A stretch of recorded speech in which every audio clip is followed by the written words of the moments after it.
80% of AI search results is apparently driven by PR and coverage in the press. How do you see podcasts in PR and potentially vice versa? Podcasts are really interesting. I think it's... Meet Riannon Palmer. She is the founder and CEO of Lem-uhn, the award-winning feel-good PR agency helping companies grow through brand trust, awareness, and impact. Featured in the BBC, HuffPost, and Stylist, Riannon also hosts the Lemonade Leaders podcast, showcasing business leaders driving innovation and purposeful growth. 91% of PR professionals in the UK actually struggle with their mental health, so we're trying to basically be the antidote to that and be a better type of agency. What are the benefits in PR specifically of launching your podcast versus going on industry podcasts that are already established? If you are new to podcasts, I would always say go on podcast first and get that practice in, because you don't want to launch a podcast if it's not going to be that listened to or if it's not going to be something that's really entertaining. What format do you typically recommend in podcasts in order to get the proper PR message across for a company? Riannon, welcome on Podcast Gurus. Can we maybe begin off with you introducing yourself? Yeah, of course. Thank you for having me. I'm Riannon. I'm the founder of Lem-uhn. We are a PR agency for purpose-led businesses. We work with clients that do good things and help them get into magazines, newspapers, TV, radio. I also recently launched a podcast called Lemonade Leaders about leaders who have taken life's lemons and made lemonade. So a couple of different avenues, but all about trying to make the world a happier place in my small way. I love this. So many things I want to follow up on already. First thing is purpose-led businesses. Why is that? Why not just, doing PR? Because the point of public relation, as I see it, is like you try to, build a good image for any company, but you want to put the focus on purpose-led businesses. Why is that? Yeah, well, if you take PR back to the start, it was one of the early leaders of PR was Edmund Bernays. He was Freud's nephew. So one of the fathers of psychology. So PR is very deeply embedded in psychology. And one of the first campaigns that they did was encouraging women in New York to use cigarettes as statues of liberty, so freedom symbols. So PR has this history of being quite negative and having a negative impact after this campaign, this early PR campaign. Rates of lung cancer in women actually increased. So we have this very negative background with PR, but I think it's such a powerful source and skill that we can use. If we are using it for good, then we can have a positive impact on people and the planet. So it's something I'm really passionate about.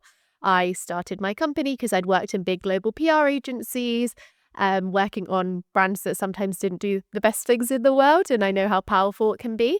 So I wanted to work for a better type of company that treated its employees well and worked with better clients, and there wasn't one. So I started Lem-uhn. PR industry generally has quite a bad reputation sometimes. I think there's all those words about spin doctors and things like that, and 91% of PR professionals in the UK actually struggle with their mental health. So we're trying to basically be the antidote to that and be a better type of agency and have a positive impact on the planet. Because you can do lots with marketing, as you'll know, and have worked with all sorts of companies. But actually, at the end of the day, you go to bed much better when you're working on the good stuff. Amen to that. So I'm interested to get your take on like how we do PR in 2025, and maybe that's the angle. So to begin with, how would you go about doing PR in so I've noted good/ethical way, but for like purpose-led businesses? What's the right way to use the power of marketing and public relations to do good? How do you actually, tactically implement that? Yeah, if we're talking about being good, I think it's just about being honest. I think there's a lot of rainbow washing and green washing,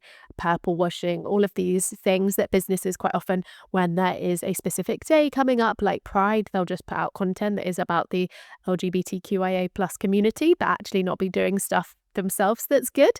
So I think it's about actually making sure that any content and activity that you're putting out is being practiced as well as a business. People have lots of internal stories they can share, case studies, founder stories, all the activities that they're doing as a business. Quite a lot of our PR for ourselves has been about the positive policies we have in place, like work from anywhere policy, wellness days, menstrual leave. So making sure that actually as a business, you're doing the good things yourselves and you're not just talking about them to be able to get the sales, because people are really hot on it these days. If you're not backing up what you're saying, people will figure it out pretty quickly. So as a business, I think it's really important to make sure that you're doing your stuff well. And that's why lots of different other parties are involved in PR these days. Quite often there'll be the legal side that will be looking at it and they'll be watching out for what is the potential watch out for it. So I think it's really important to be looking at PR as a business rather than just looking at it as a silo and thinking about how you can do it more positively. Another big trend that isn't kind of certainly purpose-led, but AI has been a big driver of PR recently. So there's different studies, but it's about 80% of AI search results is apparently driven by PR and coverage in the press, because you get into high-ranking publications, kind of the Times, the BBC, all of those publications have a really high domain authority, which means that when these AI search results are generated, they are generally taking information from those websites. So it's been a really interesting development that, to my knowledge, has just been something we've come across in 2025. And everyone is now jumping on that because, of course, everyone wants to be in search results these days. So that's been a really interesting trend. And I think that's something that's really changing the environment that we're in. People are kind of caring a little bit less about SEO, not saying it, I think personally it should be considered as well, but people are really trying to get on the AI trend, which is something that I think is going to be catapulted in the coming years. So 100%, and you see this in all the industries, obviously. So I'm not surprised that it is the case in PR as well. So to go back to, there is a lot of rainbow washing, purple washing, green washing, and good/ethical PR is actually being about the truth, right? As you mentioned, and I love this angle. So my question though is, how hard is it to sell this in an engagement to a company? Because I guess saying the truth is good, but also it means you're much less shiny than all the others in the space, right? That's usually what the truth is, because the truth is it's not as easy as people claim it is. So how do you convince/get your clients to engage in this and trust this, that is the right thing to do when you do PR for them? Yeah, I think that luckily we work with good companies, so they are quite happy to be presenting the good stuff. That helps. Um, we are a B Corp ourselves, and we work with clients that either could be a B Corp or Okay. if they're not already a B Corp themselves. So that means that you are held to the highest ethical and sustainable standards. So they are generally doing all these good things themselves. But I think it is easier to get in the press when you are scaremongering and putting out a headline like X million people are going to die of this, or a threat to your health, or something that's quite scary, because people click on it when it's your health concern or something that sounds quite negative.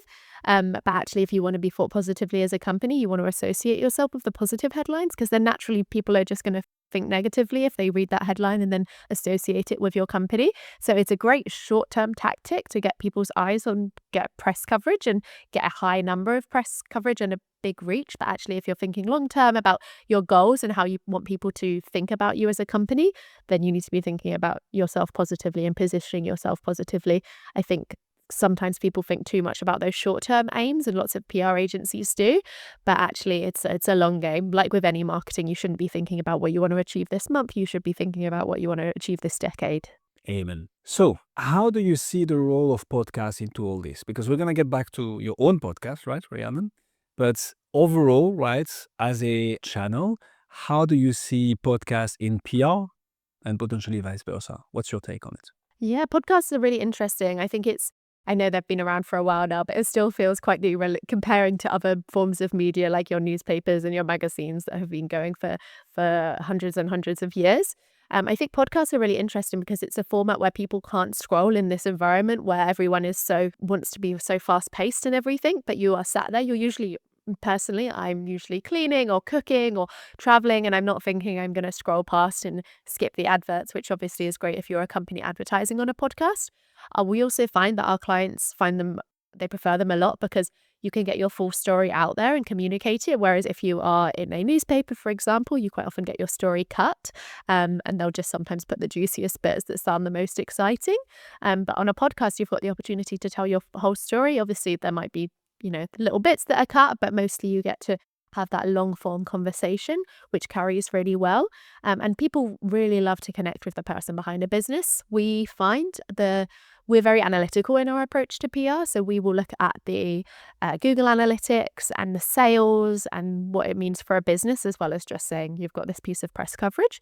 So we get to have a look at what's actually happening and what's the impact of the press. And we often find that the biggest impactors on sales are your product reviews and roundups and your founder storytelling. So when someone has the chance to tell their personal story, And I believe this is because people really connect with the person behind the brand. I think in this world where we're all thinking there's spam and we're thinking it's a virus and everything, that if you can hear that person behind the brand, it really builds that trust and credibility, especially if they got a strong story behind it. I'm always pulling out my client stories and finding that emotive angle that will connect with people. So podcasts really allow people to connect, understand the person behind the brand. And then if we're going on to the advertisement side of it, so we do a little bit of paid PR as well. So things like podcast sponsorship, that host-read sponsorship, I think it's so impactful, and it's something that I'm really encouraging lots of my clients to do, because you can have that opportunity to connect with this audience that's already really engaged, but also they've got this relationship built with that host. So if you can get this host to read about your brand in an organic way, how it's usually set up with the advertisement is that you give kind of the instructions and what you want someone to say, but actually the host will say it in their language and how they will connect with an audience. So it's not just like a radio ad or a TV ad where this is my business, buy from my business. It's usually integrated into their personal life so they can connect with it really well. And it's less likely to be skipped past, especially that mid-podcast advertisement, because that's usually when someone's really engaged. So I think podcasts are a great tool for people, both as a founder storytelling opportunity or an expert storytelling opportunity, but also as a paid PR opportunity to get in front of that audience. Okay, there is so many things I want to follow up on here, Riannon. So let's start with the beginning, or at least one of the first things that you mentioned. So long-form conversation.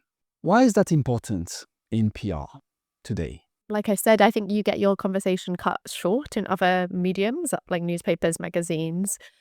So to be able to actually tell your story and not get it cut is really important. It also lets you dive into other topics, maybe your expertise as a business person, or just other areas you're passionate about as well. So that long form conversation really builds that relationship with the audience. Maybe it's your customers already, or maybe it's new customers.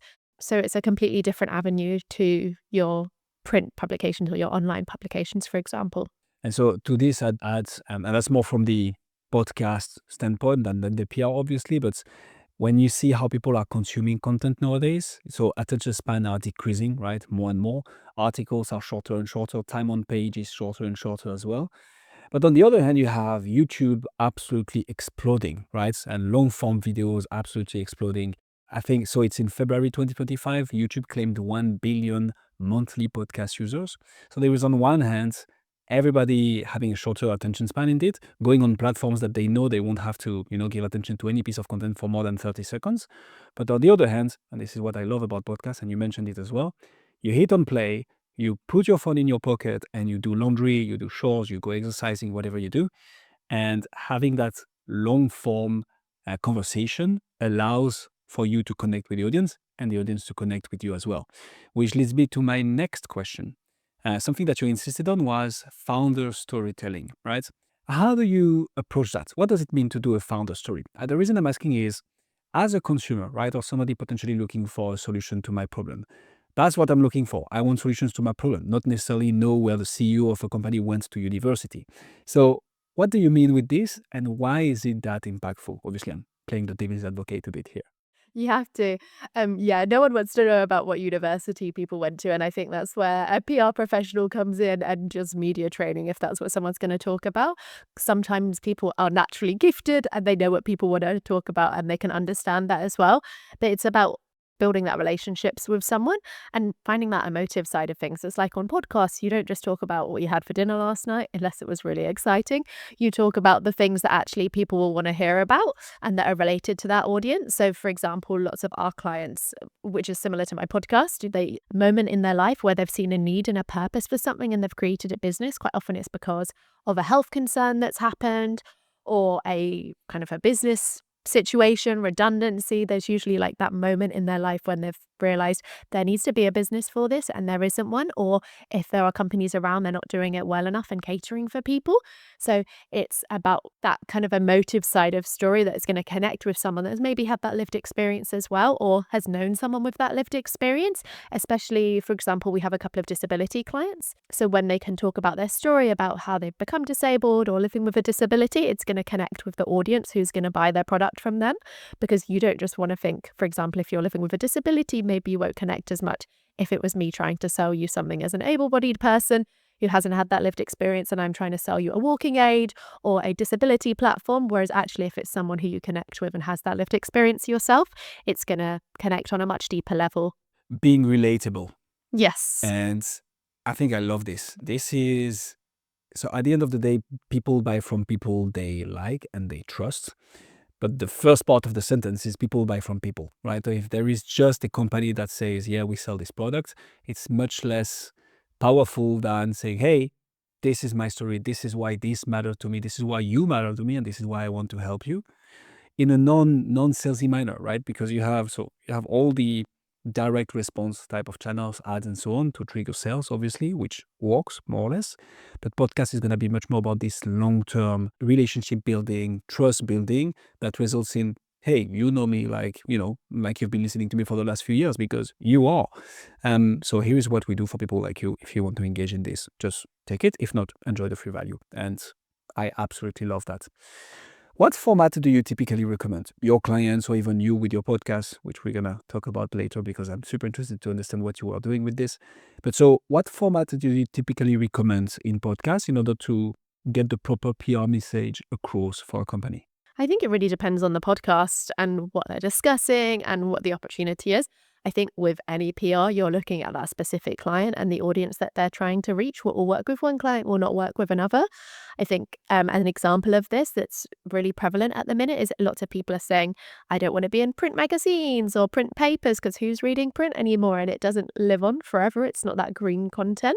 But actually for some audiences that have a really engaged relationship with print magazines, or potentially if you've got a very female audience that will read those print magazines when they're getting their nails done at the hairdressers, then it is actually going to be really impactful, and maybe they will have again a longer relationship than they will have if they're scrolling past online.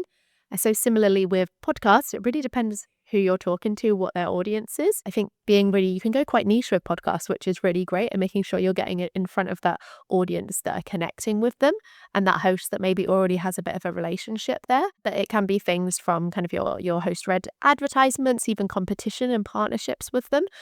What's really great as well is you can offer a unique code. So it's great for tracking that actually this has had an impact, because as much as we can say it's just great for that brand awareness, people want to know that it's had an impact for them as a business. But then also speaking on podcasts, like I mentioned, so founders speaking or other experts as well.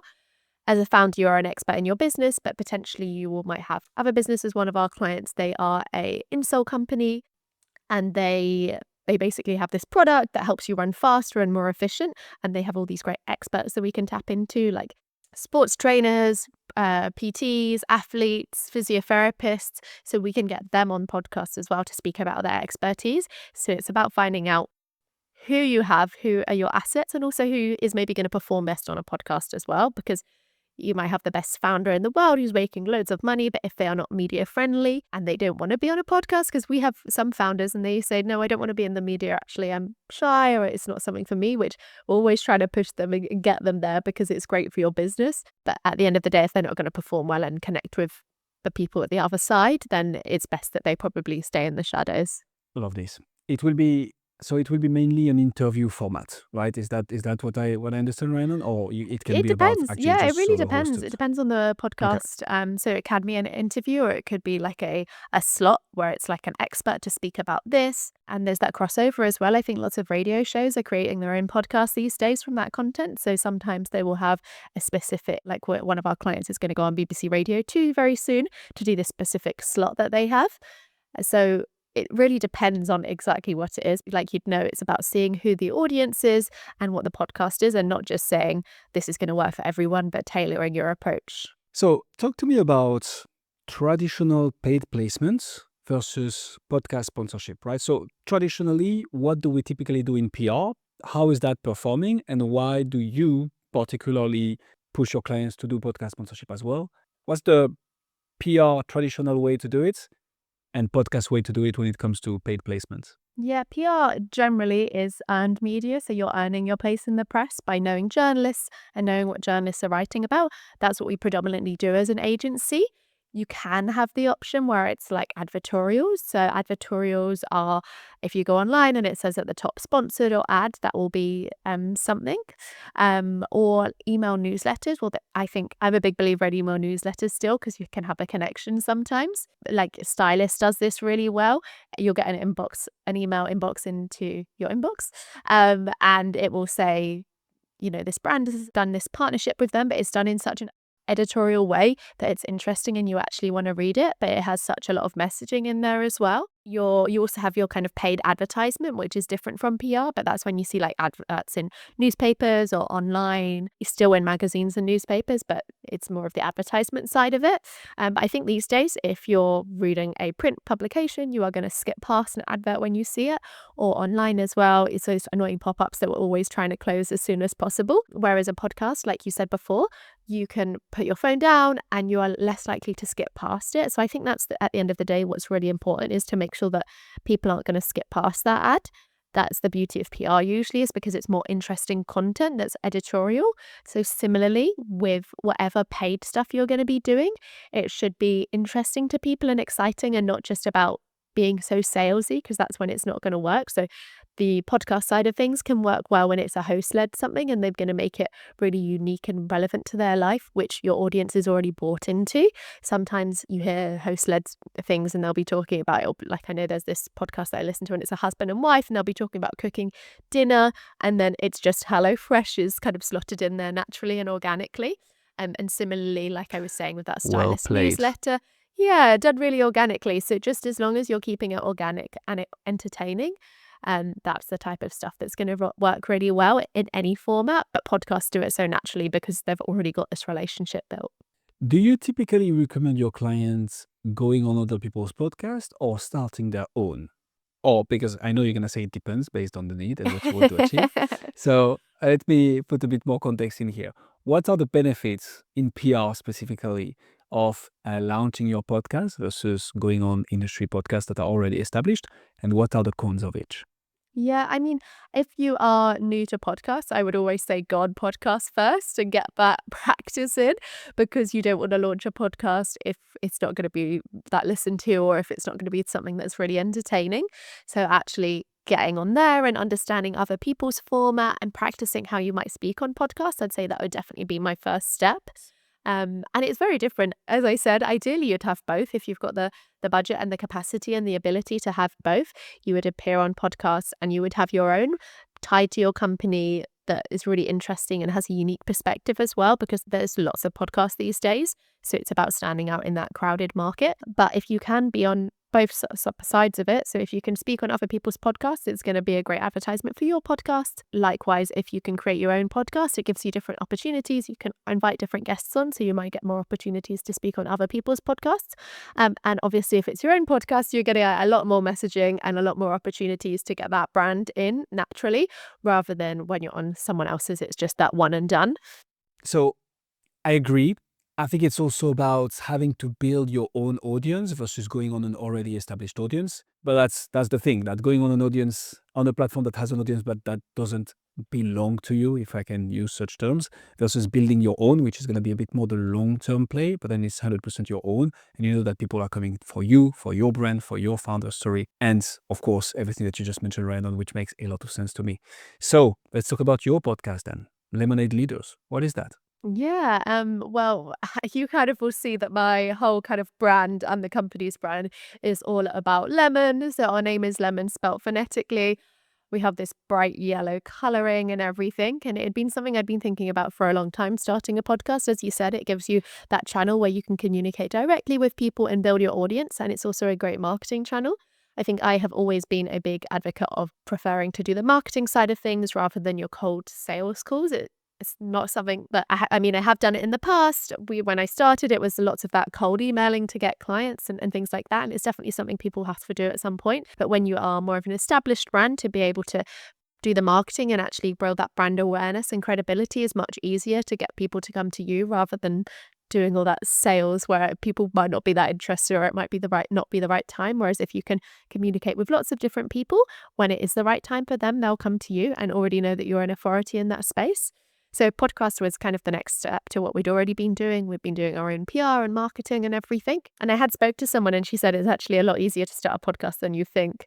And that was the kind of catalyst, I guess. And it was always an idea that I would want to speak to those leaders that have had that purpose-led opportunity and how they've started their businesses. But it's not just leaders at the minute. We've spoken to lots of leaders, but it's also community leaders or leaders in their professional life, but all of these people that have had that lemon moment, that hardship that's happened in their life.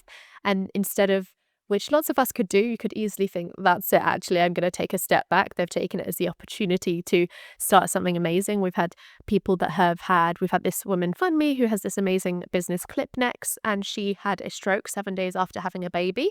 And Jeez. she realized, it's a lot. And she realized that actually knickers were not suited for people that had had a stroke. So you need easy access to get into them. And she created this amazing business. We've had people that have had redundancies while they're on maternity leave, which is crazy in this day and age, but it still happens. We have had someone else who had a neurological condition suddenly, and she was then made redundant while on health leave, and started a business. So all these incredible people that have really read this moment where lots of us would be like, actually, that's enough. I've had so many hardships in my life.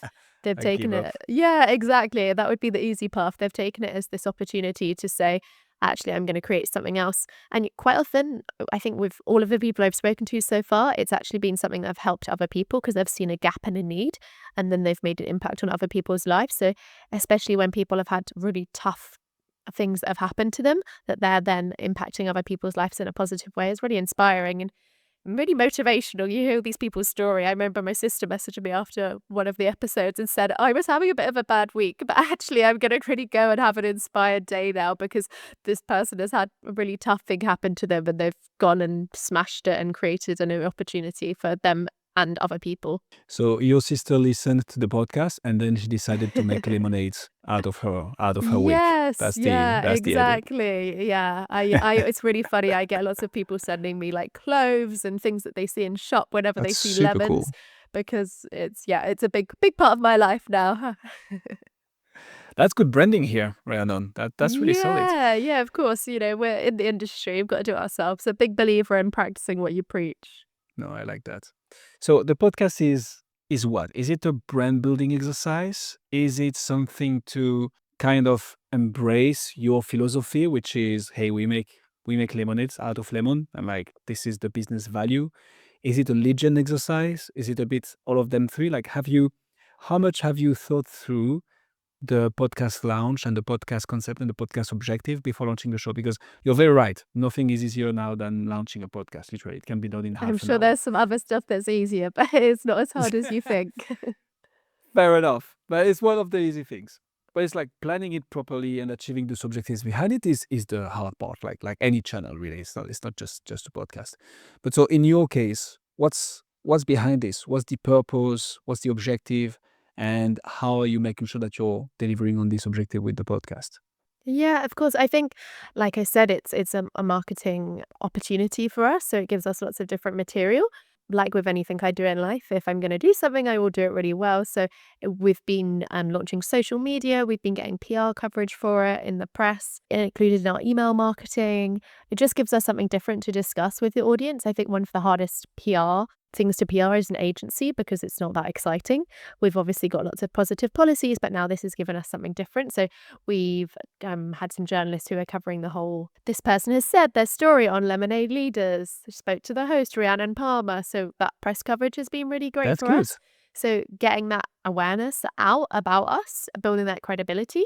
I think when I speak to people, they often say, oh yeah, definitely know, you know what you're talking about. We should work together. So it's that opportunity to speak with people before we've had a call and to connect with them. So then they can know that I'm good at my job and so are our team, and we would be able to deliver for them if they worked with us. Yeah, naturally it's going to be a good lead gen thing as well, because anyone that has listened to it that maybe has a business, or that even the guests that we've had on, if they're not already clients of ours, they will think about us when the time is right for them. I think with marketing and with sales, but the timing's not right. Maybe they haven't got their budget unlocked at this point, or they need to prioritize something else first. So rather than just annoying someone, which I think lots of sales and marketing can do, I know we've all had those emails where we get like daily What? emails from lead gen agencies or the like, which I always think is crazy because why would I work with you as a lead gen agency if you're just going to irritate me and not do it in a good way? But another topic. Um, Fair so enough. if we can basically remind people that we exist, so when the time is right, that's a beautiful thing that we're able to do. So lots of different benefits. I think that brand awareness, as you mentioned, definitely lead gen, but then also giving us something different to talk about. We've been around for 4 years now, so having a different avenue and some different things that we can share with our current audience and with potential clients as well is brilliant. And back to the point that you were mentioning earlier, right? Traditional PR, and it's still PR, it's earning your place, right? And I like how I didn't think about this actually, but yeah, podcasts helps that as well. Like if you, again, it all comes down to creating great content, right? For a niche and like genuinely helping people, being insightful. But if that happens, you're going to start getting mentions that you're going to earn 100% organically without any paid ad for this. Just your time, you're recording with an expert in the industry, and these compounds because when people start talking about it, you're doing more and more amazing episodes, more and more people talk about it, and it builds that massive brand that can turn into leads if that's how you want to position it. Yeah, definitely. I think people kind of forget about the PR side of podcasts, but you will see your favorite podcast. It's usually like this celebrity said this, and they make a big deal of it in like the Daily Mail or the Sun or Mm. whatever. Yeah. But you can do the same for your podcast. If there's something interesting, maybe someone's got an interesting story, or there's an expert has said something that's surprising or unique, then you can pitch it out and just say, this person has said on the podcast, and that's a great way to get press coverage for yourself, especially potentially if you're in a B2B business or a service-based business where there's not as exciting stuff that's happening. It's a different avenue where you can use that interesting stuff that's said on your podcast and get more people to listen to your podcast, but also more people to know about your business. So that's an interesting one. Do you proactively go to medias, magazines, and so on, whilst referencing something that your clients have said on a specific podcast and leveraging this content to say, hey, they've talked about this specific topic, they said this, and that might be of interest to your, like, how does it work? Do you actually do that? Yeah, not so much for that. So what our clients have usually said on podcasts is their story that we've already pitched to the press, so less unique and exciting. If they said something that was really different from what we've already said, but usually we have regular calls with our clients, so we're always trying to find out what's the new angle, what's interesting. One of our clients did a story that did really well recently about they took the whole summer off to spend some more time with their family, tapping into that kind of cultural conversation about school holidays, and that did really well. So if they said that on a podcast, we'd already probably know beforehand. But for us, it's been good because we have been able to pitch ourselves. So and we proactively did some press releases about the podcast launching, and people have got interesting stories that they've shared on the podcast. And yeah, we've already had some press opportunities from that. So it's always about using any materials you have really and making the most of it. I think with that personal brand story, which everyone's talking about at the minute, it's being on a Yeah. podcast and then putting it into AI and getting it to pull social clips for you, getting it to do LinkedIn posts, getting it to write a press release. It's probably not the best of a press release, but if you put some other stuff in first, it might give you a good first draft. But basically being able to get the most you can from this one piece of content, because that's the most important thing. We write press releases all the time, and I'm always really a big advocate of saying, look at the press release that you did a year ago and can we reuse it? Can we repurpose it? Because if you've put all this effort into this one piece of content, you should make it work as hard as possible for yourself. Absolutely love this. Riannon, there is one question that I ask all my guests. I usually ask this to podcasters, but I'm tweaking it for PRs. So there is this saying from Jeff Bezos that I love, which is when he was building Amazon, right? Purely talking about the quote here, not the whole company and so on behind it. But you have to recognize the ability of the guy to build a massive company. He was asking the question. He was not trying to answer what's gonna change in 10 years or what's gonna be the latest innovation, people going to be all about in 10 years, but more what is not gonna change in 10 years. What is true today that will still be true in 10 years that we should double down on right now. People are still going to want fast delivery. They're still going to want a good customer service. And they're still going to want lots of choices, ideally at a low price. So as long as we double down on those three criteria, we're going to go. And Amazon is now what it is. For PR, What is that, in your opinion? What is true today in PR that you think will be true in 10 years that people should double down on? Similarly to what you said, it's about thinking the person behind it. The person is not going to change, at least in our lifetimes. Who knows what's going to happen in hundreds and thousands of years. But thinking about what people think is entertaining, it's fitting into those topical conversations. It's fitting into what someone might talk about in the coffee shop or at the pub, because that's what PR is. It's about what people want to hear about. So it's going to be continuing that, fitting your press story about topical conversations that are entertaining and that people are interested in, and not forgetting the person behind it. I think the big mistake that lots of people can do is that they will be too salesy in their content, and they'll forget that actually you're trying to fit into something that already people are discussing, because journalists are only going to cover a story if it's interest to the public. So remembering that person behind the PR and the story. Riannon, ladies and gentlemen, if people want to find out more about you, how to make lemonade out of lemons, where should they go? Yeah, well, they can listen to the podcast Lemonade Leaders everywhere, and then they can search Lemon, which is spelled phonetically. It's LEM-UHN, and it's annoying sometimes, but we basically were called something else, and 6 months into the company, someone tried to sue us because they had a similar name, so we had to create a name and copyright it and get it unique with that phonetic spelling, so no one could try and do that to us again. But I think it's memorable, at least.